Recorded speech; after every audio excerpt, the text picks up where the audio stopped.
and Betty. And in addition, we welcome Kevin and Shannon and Regina.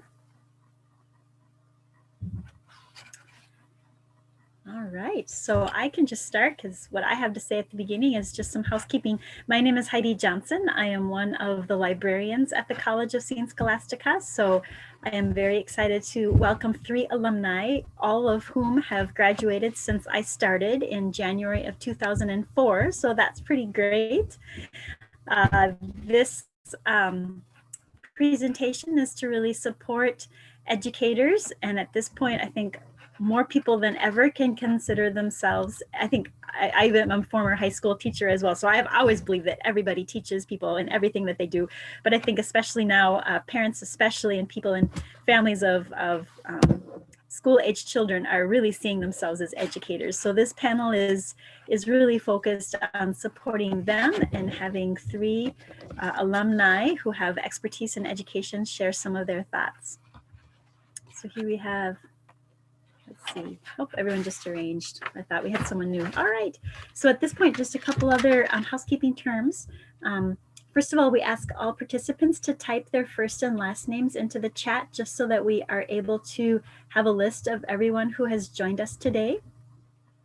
Also knowing that if you do have questions, you can pose them in the chat as well. Those will be monitored and people from our Alumni Engagement Office will jump in with those chat comments as applicable as we go throughout this session. Also want to tell everybody participating in this Zoom session here today that this is going to be recorded, and it is possible that we also might take screenshots just so that we may share these with the wider community. So please, if you do not want to have your face or name included in this recording, feel free to turn off your video as well as you not have your name show up if you would like that to be anonymous. Finally, we are going to go until 1:45 here today with this panel discussion, and we will leave time at the end for question and answer in case there is anything that anyone would like to pose as a question at the end of our panel discussion. And so those are all of my housekeeping comments.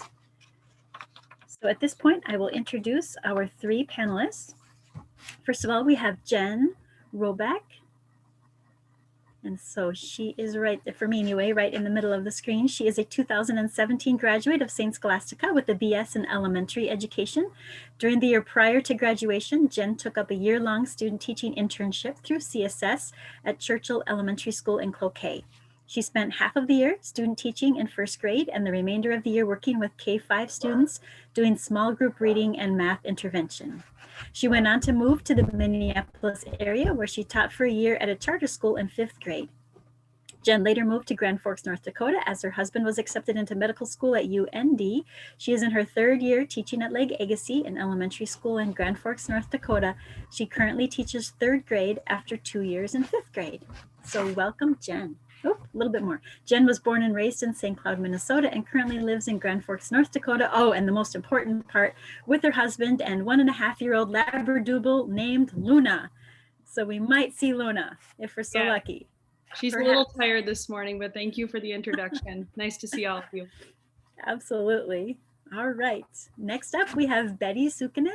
Betty is a 2012 graduate of St. Scholastica with a BA in chemistry with a secondary education concentration. She received a Master of Science in Education from Montana State University, Bozeman, Montana in 2019. Betty spent 2 years teaching 7th and 8th grade science at Holy Redeemer K-8 Catholic School in Marshall, Minnesota. For the last 7 years, she has been teaching high school science at Virginia High School in Virginia, Minnesota.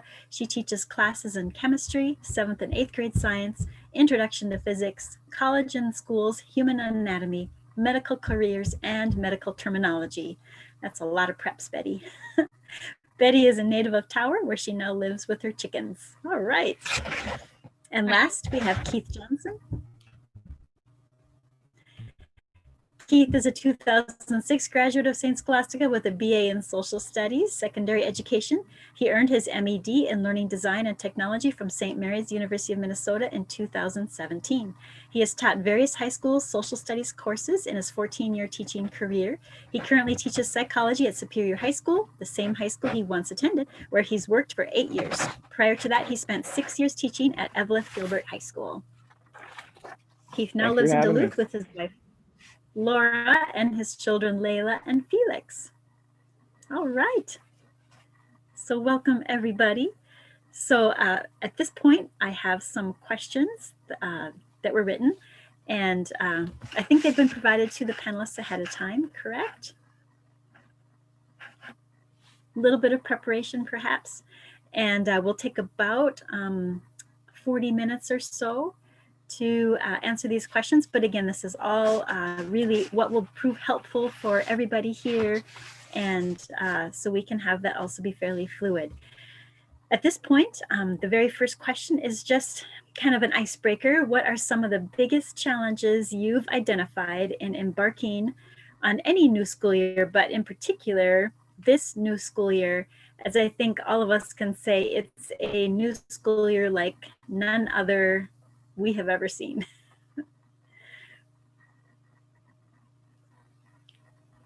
I can start, I guess. So as far as panelists, feel free. I don't think we need to go in like a set order every time. So just feel free to jump in whenever you would like. Sure.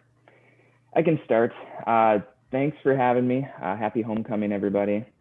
We, at Superior High School, we have a cohort system. So we have half of our students go Monday, Tuesday, half go Thursday, Friday.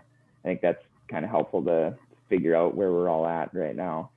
And I'd say biggest challenge is just engaging the at-home learners, especially high school kids, because I don't know, in my high school experience, and maybe some of you can attest to that too, homework was kind of optional, or at least that was the idea behind it for a lot of kids, or at least the mindset. And I think the biggest challenge for me working with, juniors and seniors is trying to instill in them that it's not optional, right? Your 3 days that you're virtual, a week that you're not in school, these are in place of your school days. So just trying to find ways to engage them and motivate them is probably the biggest challenge. And then I also have kids that are 100% virtual that are tapping into our Google Meets. So I'm teaching them at home at the same time I'm teaching kids in school, and then also having things for them to do outside of school. So just, a lot of juggling that's going on.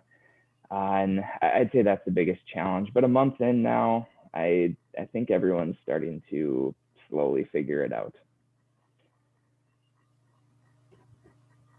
Thank you. Awesome. I can go next unless Betty, you can jump in too. Okay. I teach elementary school, so I'm a third grade teacher. And I think the biggest challenge for me has been just making sure that the kids are following the protocols. It's hard for them to really understand like the severity of the situation without scaring them as well. So just, making sure that they understand why they're wearing a mask and what they need to do when they aren't wearing a mask. They need to separate from each other. And it's been really hard too, because our school has implemented like within a classroom cohorts.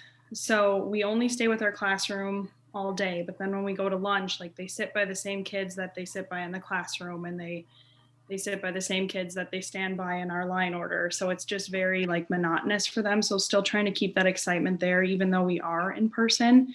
So in Grand Forks right now, students had the choice between 100% virtual or 100% in person.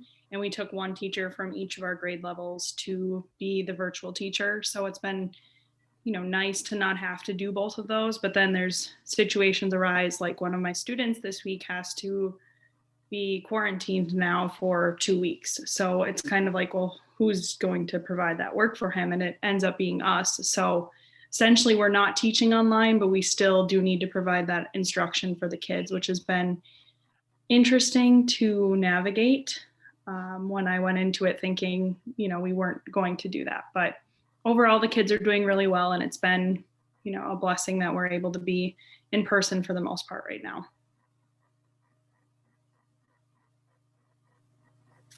Well, my school year started off, everyone was in person at the high school, like the whole school was.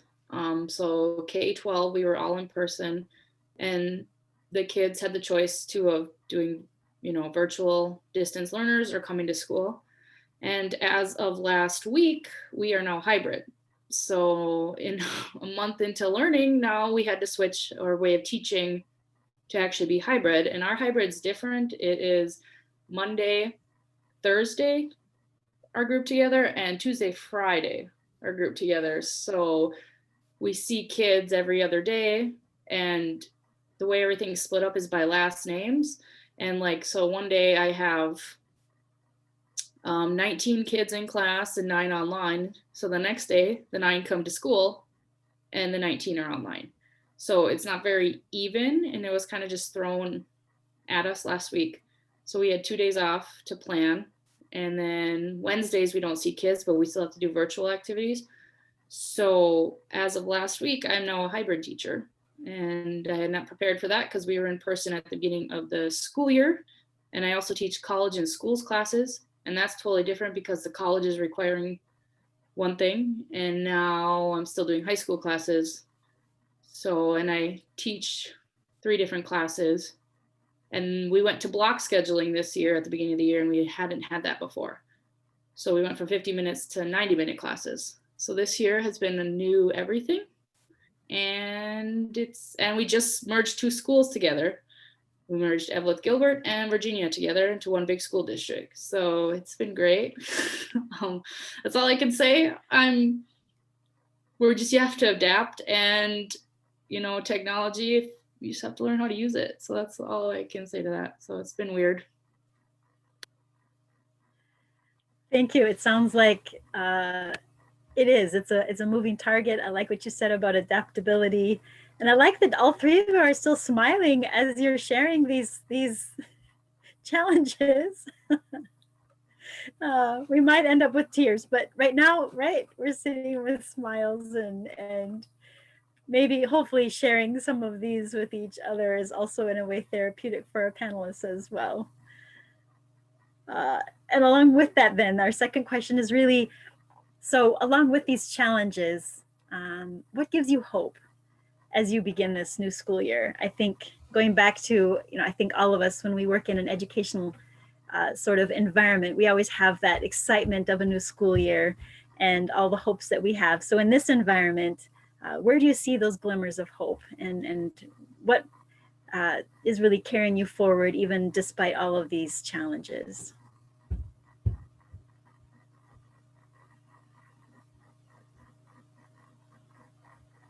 Okay, I'll go.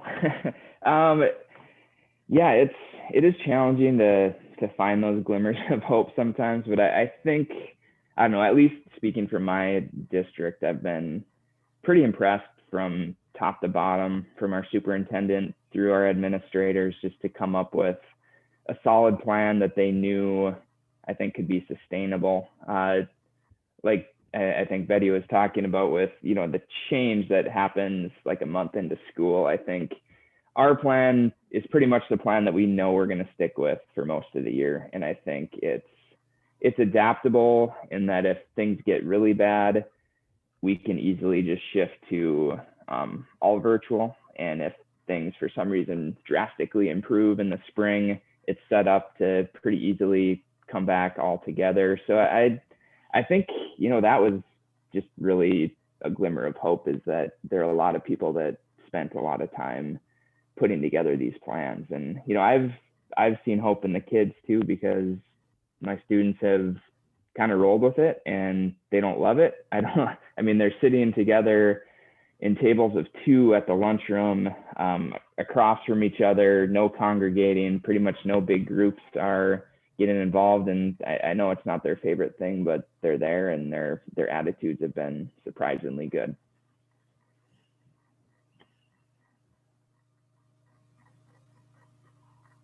Looks like we have a little order down, so I can go next if that's okay, Betty. All right. I think what's given me the most hope is just how ready the kids are to be back at school, even with them being 8-year-olds. they were so excited the first day, and we had prepared for kids to come back in whatever, condition they had spent at home for 6 months. So it was really, really cool to see that at the beginning of the year. And of course, there have been challenges, but I think the relationship with kids has remained stagnant, and that's been really exciting for me. I also think the parents are very understanding overall. I think they understand that there's a lot of challenges that come with this school year, and I've noticed a lot more communication, and parents are a lot more receptive than they have been in years past even. So I think that gives me a lot of hope too, that we're all kind of on the same page, and the kids are pretty adaptable and ready to roll with the punches, whatever comes their way. So that's what I would say gives me most hope.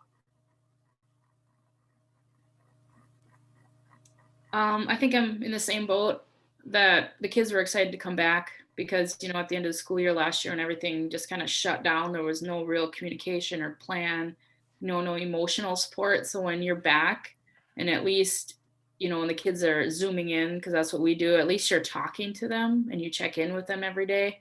And that definitely is missed. And like the whole thing about the activities have to be changed, and the attendance, we can only allow so many people at events. At least they're talking to some kids, and at least they're not all in their own little worlds anymore.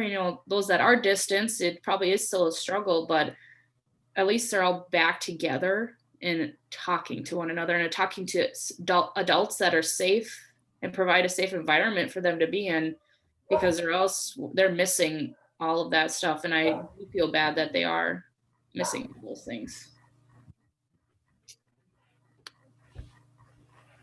Okay, and we do have a question from the floor too, which actually kind of ties into the next one. So this idea of balance, I think, from the question as well, what do you think is the bigger challenge? Is it technology, or is it teaching remote? But then from a teacher perspective, but then also recognizing that when it is teaching remote for that virtual instruction, how can parents really help make the most of what those hours are? So from a teacher perspective, is it technology or trying to teach remotely? And then how can parents play a role in all of that?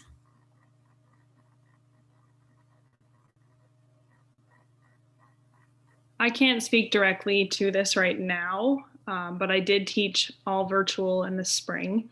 So although it's not applicable right now, I remember the challenges and what, could have gone better and what did go well from the spring. I would say teaching remotely is the harder of the two, but I grew up with technology, so I know that I'm at an advantage when it comes to that. I know a lot of our teachers who didn't grow up with technology, that was a bigger struggle for them.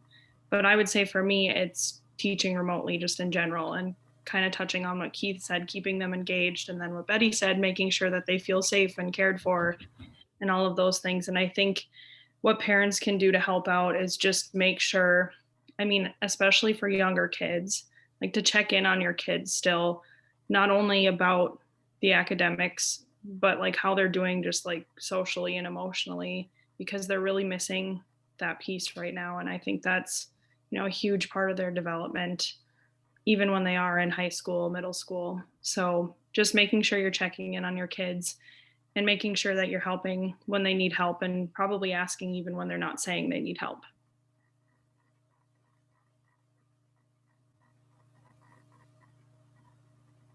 I think the balance is, like, where I teach is very rural, like in northern Minnesota, and we have kids that come from, even I drive 40 minutes to work, and there are kids that live in my community that go to the school that, I teach in, and the internet is not what it's supposed to be. So what they have done is they take in our buses and they put Wi-Fi on them. So the buses come where they were going to pick up the kids. The kids can sit there for a little bit, download all the activities and the assignments, and then the buses leave. And so at least they can, if they're not going to be there virtually, they at least get the stuff to work on. And now that we're hybrid, we invite kids, like we call them, if they're not doing stuff and say, hey, Wednesday, you can come to the school, or we can provide, they can take the school's transportation in on Wednesdays because the elementary is still in person, and you can come and learn one-on-one with your teachers all day if you need help. So we know we have issues with just technology in the sense that we don't have a lot of internet usage up here, and we're trying to balance that. And it is hard for the parents that don't, like Jen said, they don't understand, even the parents understand the technology, and where do you find their grades and how do they log into Zoom. So I don't know if the balance is really solved yet, because we're trying to balance everything, not give them too much, but we have kids that need to be challenged. And how do you do that? But how do you catch up kids that don't have internet at home, and you give them hotspots, but that still doesn't work because it's depending upon where you live.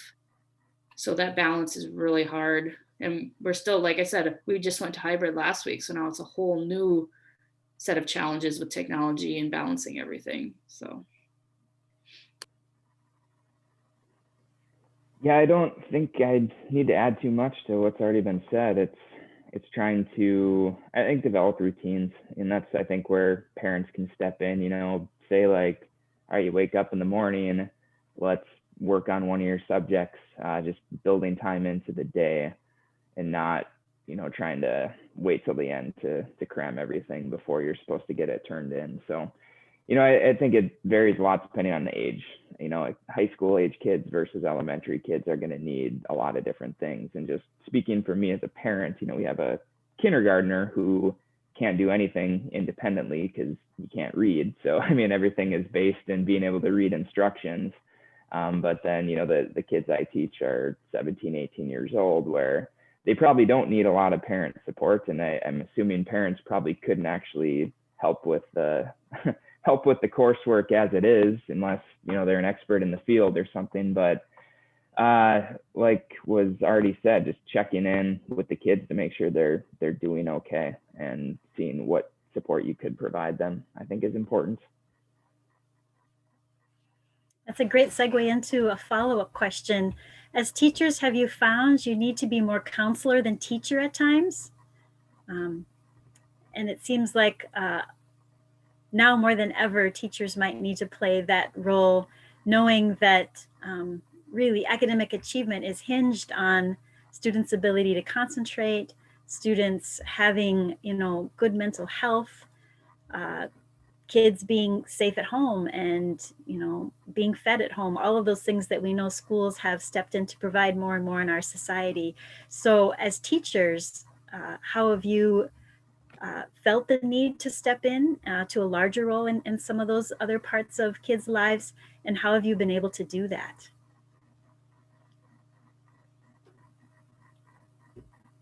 I can start. I work in a very impoverished area of town. So 50% of my kids or more go home with a food bag every weekend. And I think 60% of our population is on free or reduced lunch. So mental health typically is a huge thing that we need to support in our schools, because their home lives are a little bit harder. So especially last spring when we were all virtual, it was really hard to balance making sure the kids felt safe and that they had all of their needs without directly asking them, like, hey, did you eat this weekend? And then helping them out, obviously, with the academics too. So to answer your question, yes, I feel like we have had to play a little bit more of that role, and it's just kind of been learning as we go. Obviously, I wasn't trained to be a counselor. I've taken I'm really good friends with the counselor at our school, so that helps. She's provided me with a lot of resources, but I notice I'm going home a lot and taking this home with me and worrying about the kid that forgot his food bag at school, and the kid who came to school and told me his dad was yelling at his mom because they lost their baby that morning, and then he's sitting in school trying to do his math, and I'm like, well, how am I supposed to help this kid learn when he's experienced a trauma this morning before school, and then he showed up to school? So yeah, I mean, those are pretty specific stories, I should say, I should mention, but I mean, that's just the kind of things these kids are dealing with. And on a normal year, that's hard. So especially now, it's been even more noticeable and even more apparent that we need to put the social and emotional learning into the school day as well, which we have been doing.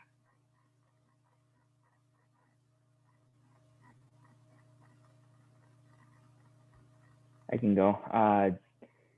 Yeah, it's kind of a catch-22 this year too, because I only see my kids in person 2 days a week. So, the taskmaster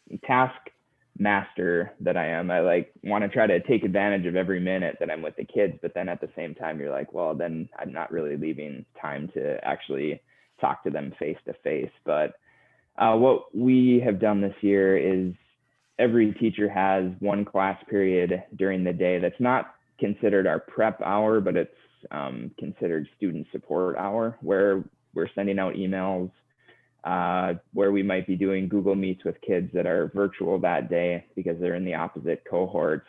So just building time into the day specifically to reach out, especially to kids who we are concerned about and who are struggling. I think that's worked pretty well. And I've probably had more parent and student interaction this year than any other year that I ever have, because it's that important. And I think our counselors do a nice job too. We have a school social worker that is very active, and we have other counselors, and it's a team effort for sure. But I think, I don't know, I feel like hearing from your actual teachers can be more impactful, I think, for a student than anybody else, because it's going sort of beyond what you're expected to do for your job. And I think it really hits home with kids.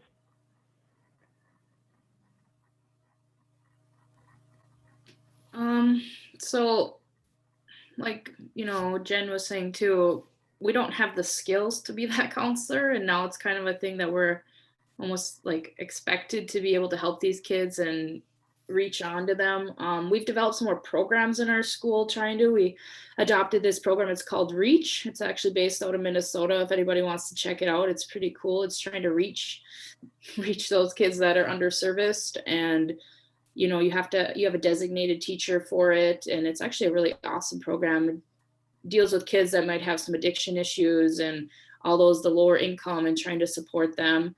At the beginning of every school year, we try to, what we call it, adopt a kid. So kids that are ones that have missed a lot of school, behavior problems, every teacher is in charge of a kid. So whether you had them in the past or you don't even know them, you reach out to them. And it was easy last year because you'd see them in school, you'd go find their locker and you'd put random stuff in there. And then by the end of the year, you'd kind of tell them, why you were doing it. And they were kind of surprised that we cared that much to find them and, figure out who they are. But I know I don't have the skills to talk to all these kids all the time. And even former students will come up to you and they want to tell you how their life is going. But now you have I usually have 140 kids I see every year, plus the ones from the past years. And then you have kids, I just got an email asking for a reference letter from a kid that graduated 2 years ago. So you're going to continue being in these kids' lives and trying to counsel them and trying to help them. And it is hard, and you do take it home, and you can't help everyone. And I think that's where teachers get really frustrated, because we want to help everyone and we just can't. What did it say? If you empty out the bucket, there's nothing left in there to give. How do you give for yourself? And that's what I think I'm really struggling with this year, is it's going to get empty way sooner than it should. So how am I going to help for the rest of the year, especially if we go full distance or whatever happens with the rest of the school year? So it is a challenge. Thank you. Sounds like we might need, as parents, to brainstorm ways we can be bucket fillers. That's what our kids had. We call that in elementary school, be a bucket filler. And I think definitely this is when our value of community needs to shine the brightest.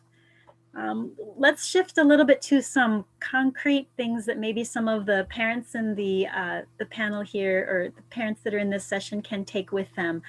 Do you have some tips that you could offer to facilitate online learning at home, or support their kids as they are needing to transition to more learning from home, and including, do you have any like top resources that you would recommend that parents should look into? Reach, Heidi, or you mentioned that, Betty, so that's something, but other resources that you have found that are really helpful, knowing of course that they are specific to the age groups that you're teaching and to your content areas as well. So just tips for online learning, and just supporting kids at home, and then also any resources that you find really helpful.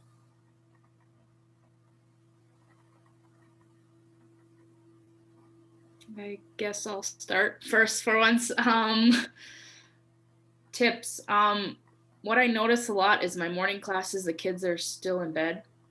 And you try to tell them, is that the best place to be learning? Do you have even a reclining chair where you can sit up, or maybe just even sit on your floor so you're paying attention? And like, my requirement for my class is you have to turn your camera on, so I actually know it's you and not maybe a sibling or a brother, parent turning on your camera. So you have to actually show me that you are there and awake. And a lot of times they're laying down, and you just kind of make a general comment to everyone. Remember, if you want to be in a learning environment and in charge of your education, you might want to put a little more effort into it. And sometimes they listen, or sometimes they just shut their camera off on you, which I find is funny.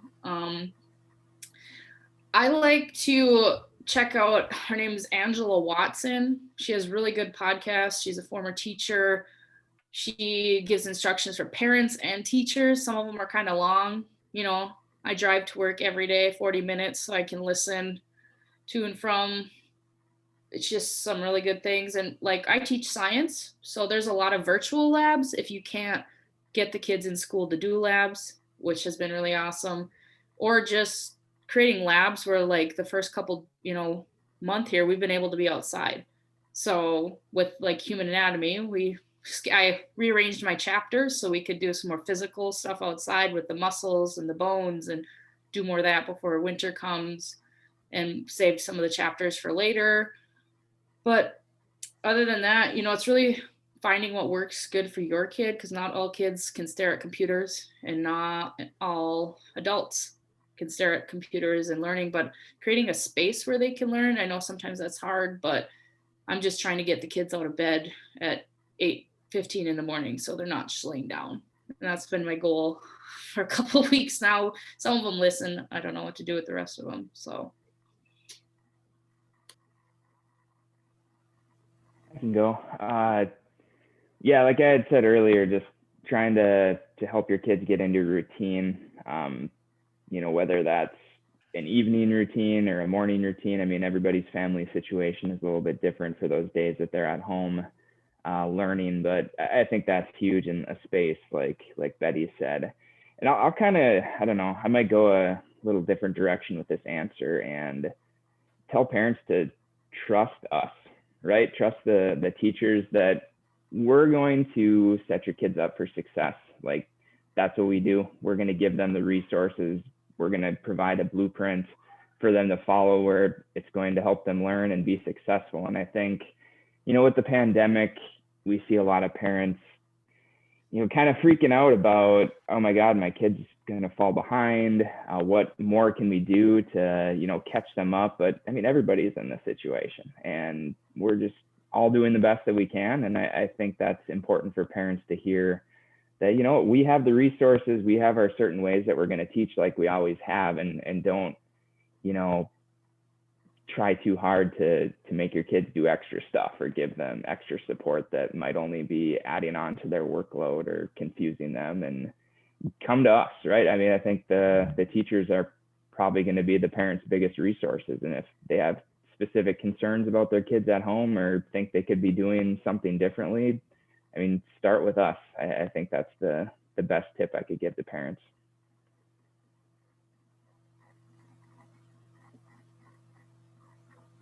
Yeah, I kind of am going to piggyback off of both what Betty and Keith said. I think it is important to really have a space for your child to learn, setting them up for success just from the get-go of, you're in a comfortable space, you're, you're sitting up straight, you're not keeled over in a chair.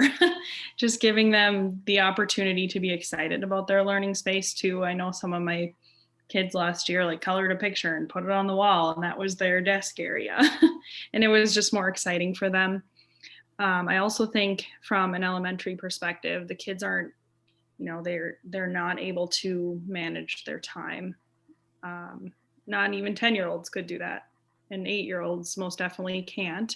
So just like keeping them on a schedule. I know I provided my parents last year with our schedule that we used when we were in school.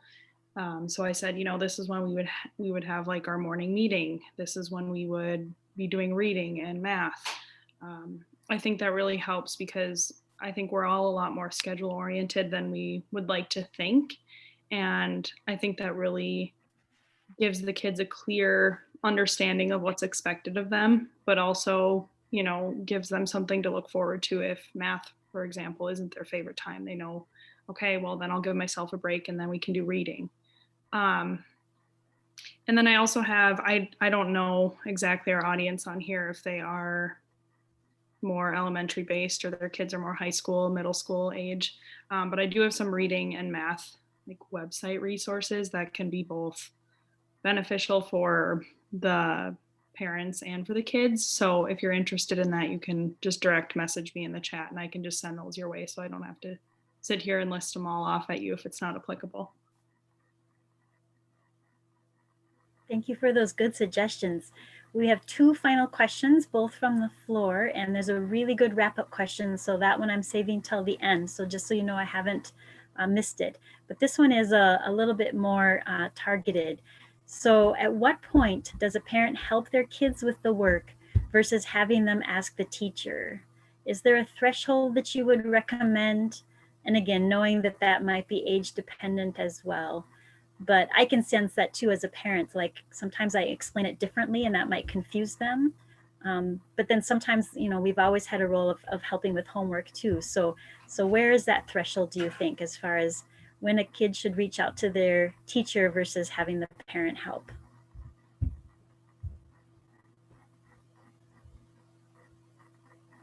I think it depends on the subject and the age level of the kid, because some years I teach chemistry and some years I teach physics and human anatomy. So do you feel comfortable being able to teach your kid that subject? That's what it comes down to. There are awesome like Khan Academy of videos and stuff that can help you prepare to help your child, but do you really understand it fully enough to teach? And they say the highest level of learning is being able to teach something. So are you able to help them in the right direction and not get them more frustrated? I guess I struggle because my major, I could probably help somebody with like math, but am I really proficient in writing papers? Somewhat, but I'm not gonna be able to pick out grammar. So I'd rather if I had a child, I'd be like, I hope you could contact your teacher and they'd be able to Zoom really quick or help you. So I think it all depends on what level and what you're comfortable with as a parent, because we're always open. Like the students, we're supposed to provide them when they can contact us, how they can contact us. I guess it all depends on what your comfort level as a parent is. And no, emails, we do get a lot of them, but if they're pretty specific and asking questions, I don't ever get upset answering back a student or a parent if it comes from a parent, as long as they're like, I can't explain this to my kid, could you reach out? And I'm always like, yeah, of course. So that's where it is for me, because I teach high school and I don't know if everyone's comfortable teaching the subjects I do to their children. So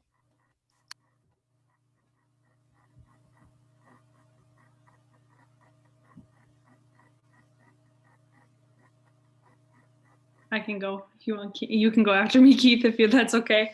I, again, coming from the elementary perspective, sometimes I will get what I would consider unnecessary questions. For example, we would tape ourselves if this were virtual. We would tape ourselves and then we would have the kids watch the lesson and do an activity.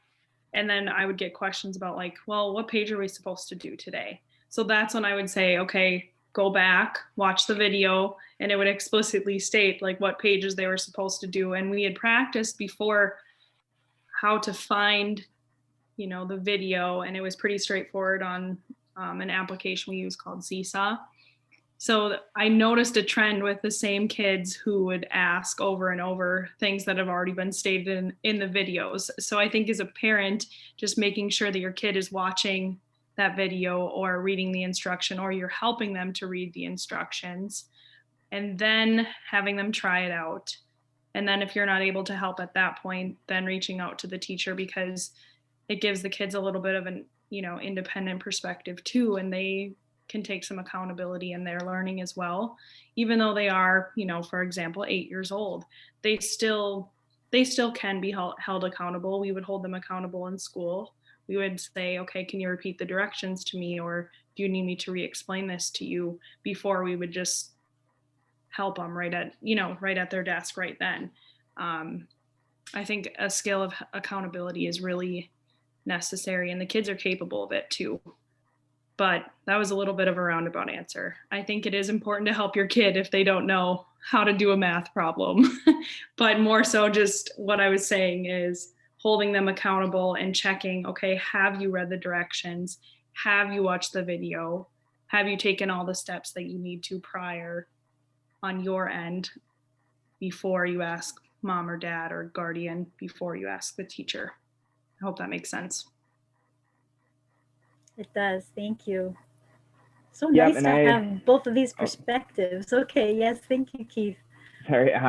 Just really quick, I would say I agree totally with what Betty and Jennifer said. I would just add that it's okay too to let your kids struggle a little bit, and force them to work through it. I think it builds resiliency, it builds grit, it's important for their overall learning. So I think from a parent perspective, as I'm watching my daughter or my son kind of struggle with something, you want to be like, oh, this is the answer, but they a lot of times can figure it out. And if they can't, and they get it wrong, I mean, that helps them learn things too. I always tell my daughter, who gets pretty frustrated at times, that when you get frustrated, when you fail, when you make mistakes, it's only going to help you grow. So I would just tell parents not to be too quick to step in and let the kids figure things out. All right, we are almost at time, but we have this great follow-up question, or final question, I should say, that kind of ties things all together and also comes back to that idea of hope. So when we are finally past the pandemic, what lessons will you be continuing when the students are back in class? So this idea that we are going to see this end at some point, but what have we learned during this pandemic that really is something that is worth hanging on to and carrying forward?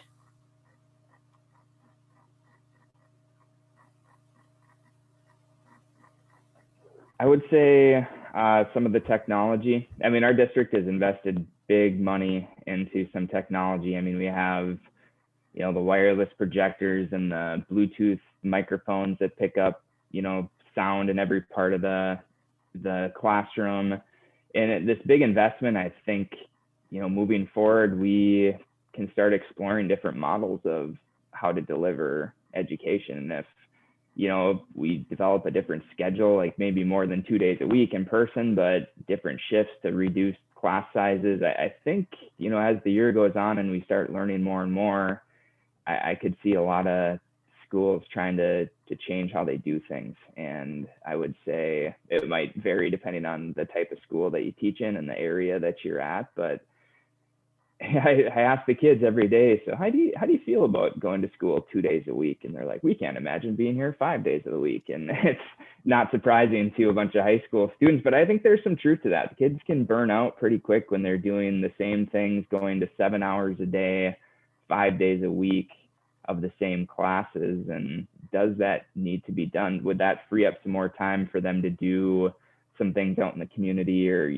work on stuff at home and then come back to class on some kind of modified college-like schedule, I guess. That's what my thought is on that.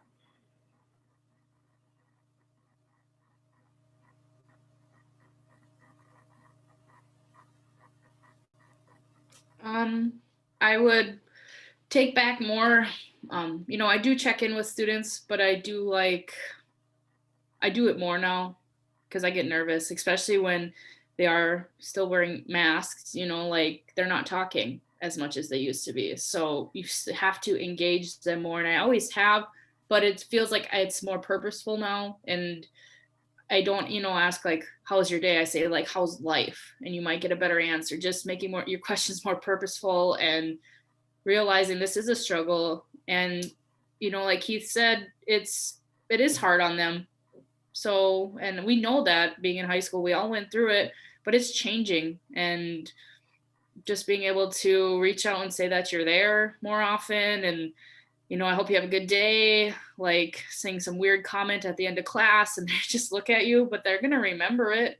You know, they want you to care, and we do care. It's just, we try our best and we're trying to connect more. And yeah, I like the technology, but I also like to write stuff on paper. So I try to do that every once in a while with them because they hate staring at screens all day, and it's just adapting.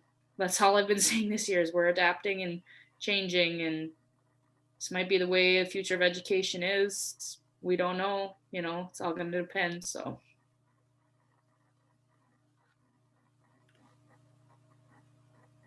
I don't have a ton to add to that other than how important adaptability is. I know both Keith and Betty touched on that, but I think just as educators, like this is going to be something that, you know, we might incorporate in the future without the pandemic, whether it's for smaller class sizes or, I don't know, for different ways of learning for kids that need different things. And I think that it's hard to remember that sometimes when you're given a curriculum and, you know, you're told that you need to get to this point by the end of the year. You just go through the motions. Obviously you want the kids to learn, but you put the math lesson up and you get down to work every day. But sometimes it's just, you know, slowing down and figuring out what each kid needs is really important. And I think that this has given us an opportunity to slow down and be more intentional about our teaching. And I think it's really important to carry that with us as we go as well. Wow, so much great information. You definitely do your alma mater proud. Thank you, Keith, Betty, and Jen. We are so grateful that you are educators and that you are teaching our children, and offered all of us some great words of wisdom and some great advice, and things that hopefully will help us carry education forward in whatever realm we're finding ourselves in. So thank you so much for joining us here today, for taking some time out of this beautiful fall day, and just helping our virtual homecoming be that much more important, I think, and definitely one to remember. So thank you, panelists. Thank you, people who attended here. Fun to see you. And thank you for your questions and your comments as well. So that's all I had to say, except I would like to refer you to our alumni webpage. We do have more information there. I believe the recordings for some of these sessions will be there too. So if that is helpful at all, Keith, Betty, and Jen, as you are being part of that with your school, know that that will be there too. And that website is css.edu/alumni/connect. So that's where you would find that. So again, thank you so very much. Any final thoughts, Laura, for housekeeping? No, thank you everybody for being a part of today's panel and offering your great insights. Thank you. Thanks for having us. Well, take care. Bye-bye.